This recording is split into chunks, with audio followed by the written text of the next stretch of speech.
Do I believe in ghosts, goblins, and ghouls? I don't know, but I sure as heck love to hear the stories. One of my favorites is a local legend about a man who lives in the woods who's half man and half lion. Now, this story dates back to the late 19th century, and it takes place in what is now our local cemetery. At that time, it was a farm owned by the Moore family, and they were very, very wealthy. They sold the best cheese in town. Now, they had a son. His name was Sweeney William Moore, and he was kind of running things, taking over for his pa. Well, Sweeney falls in love with one of the farmhands, a young gal by the name of Rose Marie. Well, the Moore family said absolutely not. There's no way our son's marrying a farm girl. And he said, well, damn it to hell, I'm doing what I want and I don't care what you say. And they said, fine, well, the both of yous can get out. So Sweeney William Moore and this gal Rose Marie, they go into the woods looking for shelter, and they come upon this old dilapidated shack, and they knock on the door, and to their surprise, this guy answers, and he's wearing all this velvet fabulous clothing and jewelry, and they peek inside and they can see that the interior of this shack is quite extravagant. The guy who answers the door and owns the shack turns out to be none other than Raymond St. James, the town's recluse, who hasn't been seen in about 15 years. So Sweeney William Moore and Rose Marie ask this guy Raymond, hey, can we stay the night? We've got no place to go.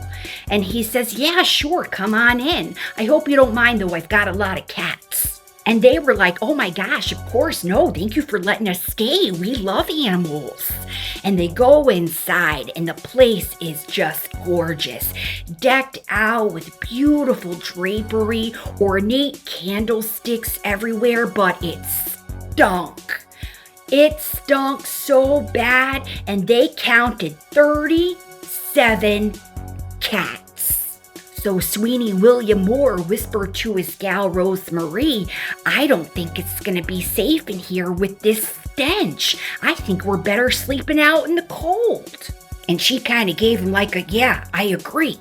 So they made up some story about how they forgot something and that they had to go. Well, Raymond was like, you can't go before you see the show. And they're like, okay, what kind of show? He's like, well, I do a theater performance with my cats. And they were like, I think we're good, but thank you so much. Maybe we ought to take a rain check. We'll definitely take a rain check. Well, Raymond flipped his lid and he said, you are so disrespectful. I invite you into my home out of the cold, and this is how you repay me. And then he gets out this wand and he's like, guess what? I'm a sorcerer, that's right, I know magic, and I'm gonna put a curse on you, that on your wedding night, you, Mr. Sweeney William Moore, you're gonna turn into a cat for all of eternity. And Rose Marie and Sweeney William look at each other like, we ought to get out of here, this guy's having an episode.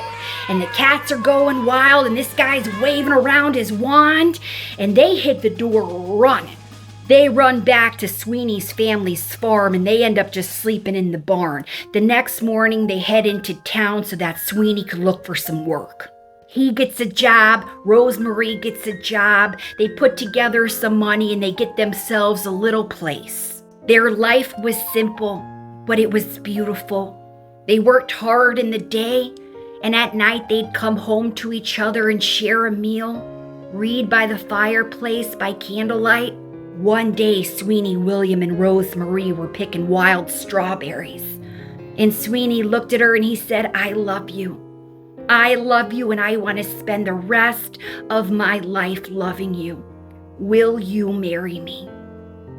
And at first, Rose Marie smiled real big, but then her face quickly turned to one of sadness. And he said, what's wrong? And she said, I would love to marry you. And he said, okay, well, what's the problem? And she said, well, I'm just afraid that if we get married, you're going to turn into a cat. He said, look, we can't keep living in fear and take the word of some guy living out in a shack with a bunch of cats. He said, we have to live our lives and follow our hearts. And Rosemarie said, you know what? You're right. Let's do it.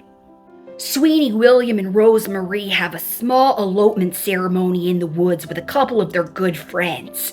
And that night, their wedding night, just as they were about to get into bed, Sweetie William says, you know what, hon? I'm not really feeling very good.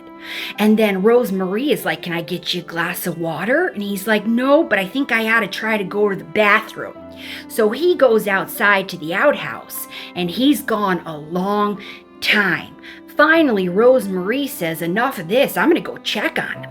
So she goes out there, and he's nowhere to be found.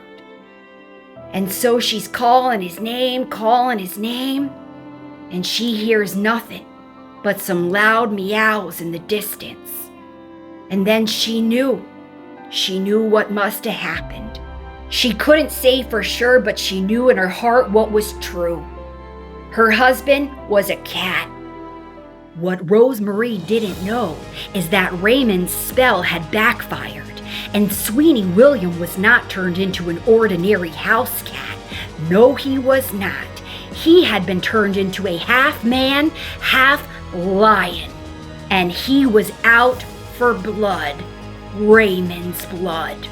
So Sweetie William makes it to Raymond's shack, and he claws the door right down, and Raymond is shivering in the corner with his cats, and he's like, oh my God. And Sweetie William is like, yeah, that's right. Bet you didn't think you would see me again, did you? Certainly not as a lion. And Raymond starts begging for his life. And Sweetie William is like, look, I will spare you if you turn me back into myself. And then Raymond was like, I don't think I know how to do that. And then Sweetie William was like, well, look, unless you want to be minced meat, you better try. So they stay up the night trying herbs and lotions and potions, and nothing is taken. And finally, Raymond is like, okay, well, it doesn't look like we can reverse your condition, but there is a way that we can make it so that it's not for eternity, only for 100 years. And Sweetie William said, you know what? I'll take the deal, but you and your cats, you gotta get out of my shack. Well, Raymond St. James and his cats were never seen or heard from again. And legend has it that Sweetie William is still living out in that shack to this day.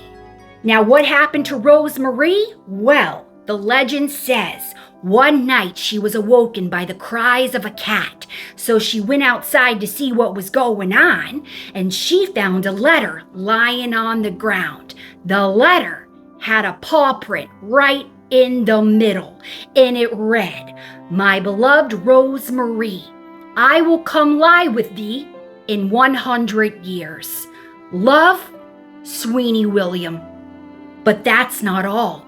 This story supposedly took place in 1888, making this year the 100th anniversary of Sweetie William getting turned into the Lion Man. Will he be reunited with his beloved Rosemarie? I'd like to think that the answer is yes.